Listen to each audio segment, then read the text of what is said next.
श्रीमद्वीतक कथा, श्रीमद्वीतक कथा, परम सत्य को अमृत संदेश। श्रीमद्वीतक कथा।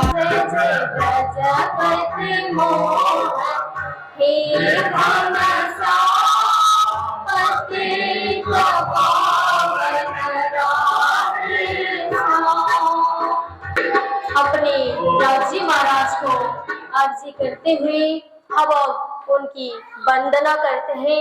तत्पश्चात हम श्रीमद्वीतक प्रसंग में हम चलते हैं। आइए अपने हाथ को जोड़कर अपने परमात्मा के श्री चरण को याद कीजिए।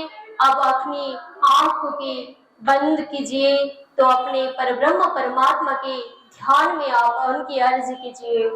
बोले कृष्ण कन्हैया लाल की।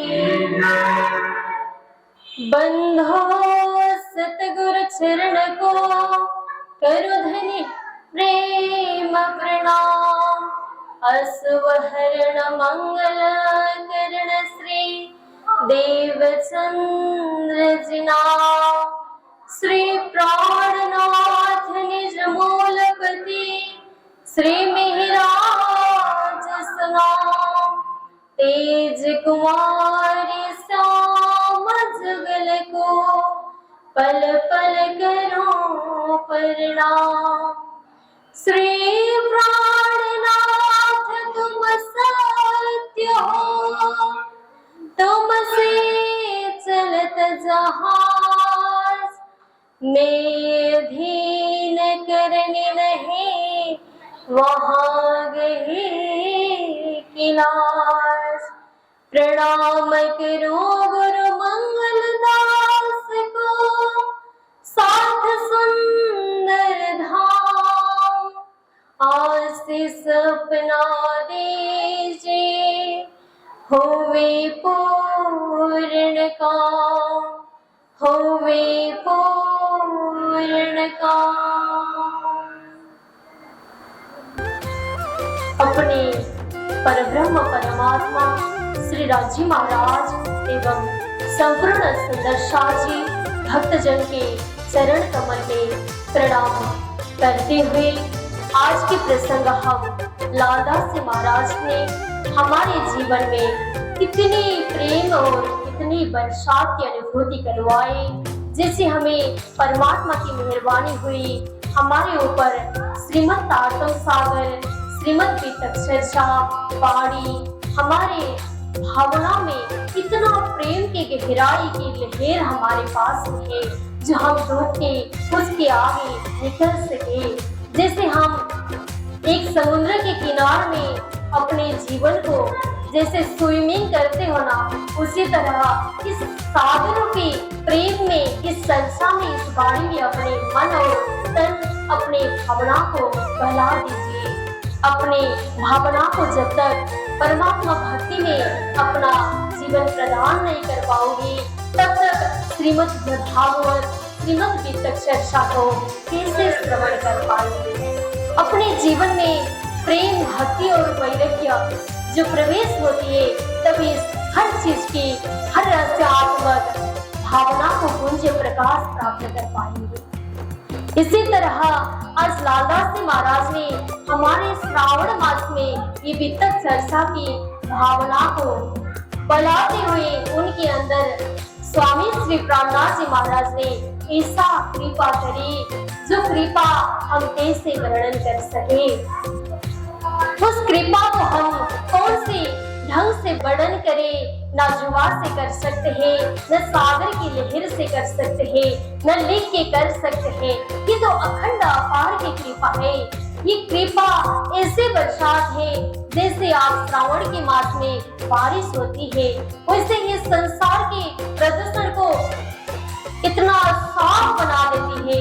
उसी तरह इस बाणी हम श्रवण करते हैं। इस बाणी में अगर हम डूब के श्रवण करें, भीग के श्रवण करें, इस तरह भीग के हुए श्रवण करेंगे, तब अपने जीवन को धन्य और पवित्रता की प्रदान कर पाओगे। इस तरह अपने बीतक को अपने जीवन में धारण किया जाए, उससे हमारे विकार को शुद्ध पवित्रता में परिणत कर पाओगे। इसी तरह लालदास जी महाराज ने श्रावण के मास में ये भूमिका बांधी, ये श्रावण के मास में। तो इसी प्रकार ये सबसे बड़ी कृपा तो हमारे राज्य महाराज ने हमारे ऊपर करती है। बोलिए सदगुरु महाराज की, आपके धनी की। ये जो वित्तक लालदास जी महाराज कह रहे हैं, ये वित्तक केवल देवचंद्र जी महाराज की, त्रिदालीलाल प्राणनाथ जी महाराज की, ये केवल छत्रसाल जी महाराज और केवल सुंदर साथ की वित्तक नहीं है।